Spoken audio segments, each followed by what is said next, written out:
ቻሊ አንዷለም እባላለሁ። የማቻከል ወረዳ ገቢዎች ጽሕፈት ቤት ኃላፊ ነኝ።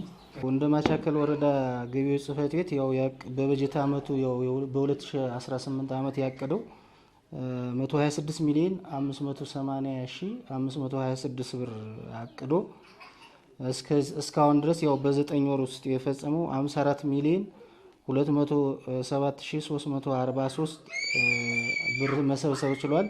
የእቅዱን እንግዲህ ሲታይ 42.8% አካባቢ ነው።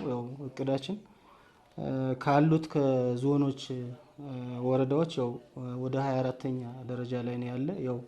እቅዳችን ዝቅተኛ የሆነበት ምክንያትም በዋናነት እኛ እንደ ማቻከል ወረዳ የወረዳ መቀመጫ የለንም። መቀመጫ አለመኖሩ ምክንያት 1179 ግብር ከፋያችን ገጸር ነው ያለው። እንግዲህ ይሄ ገጸር ነጋዴ በ7 ቀጠናዎች ነው ያለ።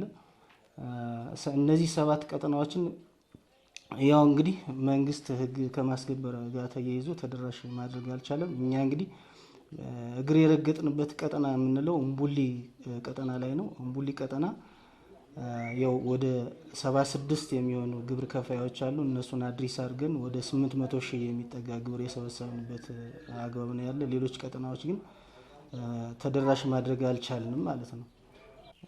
እንግዲህ እቅዳችን 100% ማሳካት ባንችልም ከሌሎች ወረዳዎች ተቀራራቢ ለማድረግ እንግዲህ የሚጠበቀው ነገር ምንድነው?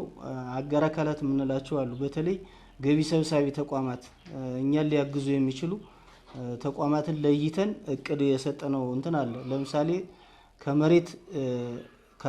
ከመሬት በኩል አቅደን ሰጥተናል። በፍርድ ቤት በኩል ከቅጣት የሚገኙ ገቢዎችን አቅደን ሰጥተናል። ከመንገድ ትራንስፖርት በተመሳሳይ እንደዚህ ከትራፊክም የሚገኙ ገቢዎችን አቅደን የሰጠንበት አግባብ አለ።